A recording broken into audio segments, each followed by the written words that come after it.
Hey YouTube, it's Dimitri, and today we're going to talk about setting goals. So first off, this is December 11th, 2016. One of my goals was to hit 100 subscribers at the end of 2016. I think I'm at 69 today. I didn't hit this goal, but to be honest, I am really happy I actually made it to 69. I thought 100 was a pretty big goal to set, but I'm really happy. So thank you to everybody out there who's subscribed so far, and to anyone in the future who's watching this who has also subscribed. You're definitely a big help to me, and you help me to keep making these videos. So today we're going to talk about setting goals as we're coming up on basically the new year. Christmas is coming up. It's kind of the time of season I start thinking about, what have I done for the year? What am I going to do next year?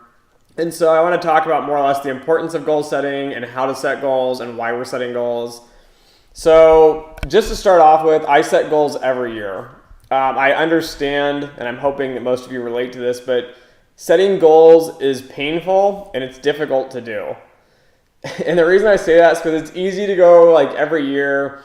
And for example, I always set a number of books I want to read. Like this year, I want to read, say, 6 books. For those of you that don't know, I read a lot of textbooks and quantitative material.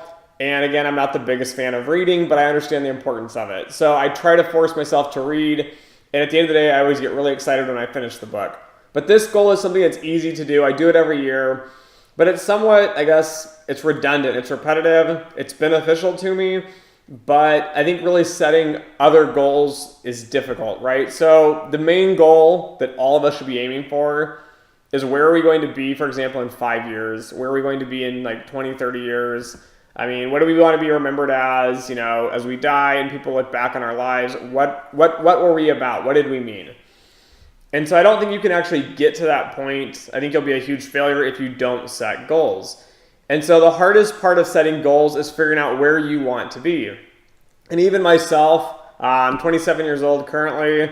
I work in quantitative finance. I set a lot of goals. I've made a lot of success. I've got to where I'm at a young age. However, I still don't really know, what I want to be when I grow up. I don't know where I want to end up at. And so setting goals doesn't necessarily have to be so specific, but you need to have a general kind of area that you're shooting for. Where are you heading? If you just float through life, you'll end up accomplishing little to nothing. You might be happy, and I think a lot of people being happy is a goal, but you won't really complete it as much as you could have completed. You won't make it as big of an impact on others as you wanted to make unless you set goals. So one thing I like to do career-wise and even life-wise is I build what I call my mock resume. So I go out there, I look at all these cool jobs, and I'm like, oh wow, this job pays X amount of dollars. That's amazing. The job requires these skills. I love programming, for example, and I love mathematics. This would be a perfect job. However, I need an extra so many years experience. Maybe I feel for example, I like to program in C++, but I don't feel I'm an expert at it. I'm not super good at it. So I look at this and I build more or less my mock resume. So a few years ago, I built this resume, my mock resume, but it was a resume that had, a master's degree on it in some quantitative field, I think financial engineering. I put on there that I wanted to be really good at computer science, computer programming. I listed some languages I wanted to do, and I wanted to get a designation of some sorts. All things I felt were important to getting the job that I wanted and to kind of get where I'm at in life. So fast forwarding through all these goals, right? The first year I applied to a bunch of schools. I got in for master's and applied a master's degree in economics from my undergrad. I turned it down. I got turned down from every financial engineering program out there. And so I took a year off and I continued just to work. So more or less, I was a failure in my own mind. But again, it's this process, right? We're working towards something. You don't have to complete it right away. A year later, I got into a master's program in financial engineering at 2 different universities. I selected one of them. I completed part of it, decided to switch majors. But at the end of the day, I got that on my resume, my dream resume, right? I wrote up the quantitative master's. I had that added. I wanted to get a job in quantitative finance. I ended up in risk management. Again, but I still don't have the computer science that I'm really looking for. I still really wish I could do math a lot better than I can do it. There's always room for improvement in every area. And so I think one of the best ways to do this career-wise is to lay out your resume. Have this dream resume. And then work towards more or less fulfilling this. And then when you end up in a point where you fulfill it all, right, you should step back and think about where do you want to go next?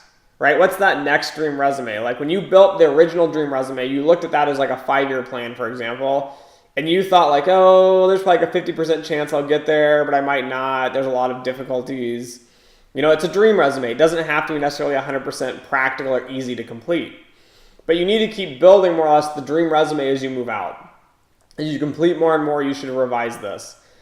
And this goes for life in general. Even if you're not doing a resume, right? For life, you should think about where you want to be in, I don't know, 5 years from now. Do you want to have kids? Do you want to have a family? What type of job do you want to have?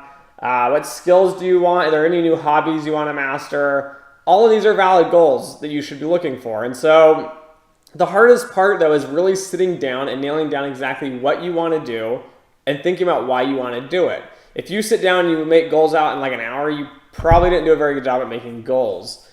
Maybe you're really focused, but I'm not. I have to sit and think about this for weeks and months. I'm thinking, where do I really want to be? And what will really make me happy when I get there? And so that's kind of the part, right? That's the hard part. So for setting goals, it's important because A, it helps direct you in life. Even if you don't end up on the exact goal, if you're somewhat near that goal, you'll be very happy. You completed something big. So that's why you should set goals. The second thing is, how do you set goals? I would say setting goals is something you need to think about over weeks and months, but you need to be thinking about it. So even if you take an hour a week just to sit down and kind of think about it, I don't know, maybe you have music in. I mean, that's a fine way to do it. I always put like my earbuds in. I'm thinking about what I want to do. I'm looking at the people around me. I'm looking for good examples of people I want to be like and kind of looking at what they accomplished and where they're at. And so that's the importance. That's how you set them. The third thing is understanding how to complete them, which I think is, again, probably even harder than setting the goals a lot of times. And my suggestion is, A, you should set goals every year. You should also be looking at your goals throughout the year and kind of intertwining these with your daily routine.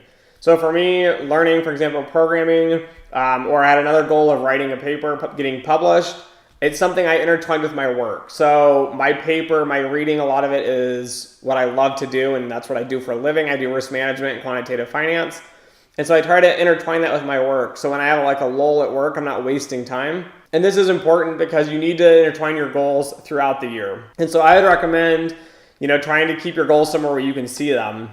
Even if you put them on like a sticky note at your desk, think like a to-do list, and then put publish paper, learn C++, or have an exact project. So for example, create an algorithm in C++ that does discounted cash flows for data that you plug in. So it's a quick, easy example, but just have that there. Something as a quick reminder. I think a lot of times I fail as well, because I don't look at those goals often. So I would try to put those goals somewhere that you can see them and that you can work on getting them done. So those are my advice that I have on setting goals. I hope you guys enjoy it. Let me know in the comments what you like, if there's any ideas you want for videos. I focus from anything from econ finance, quantitative finance, to just general life complaints. But anyways, thanks for watching, and as always, until next time. Thanks for watching my video. If you find it helpful, please like, share, and subscribe.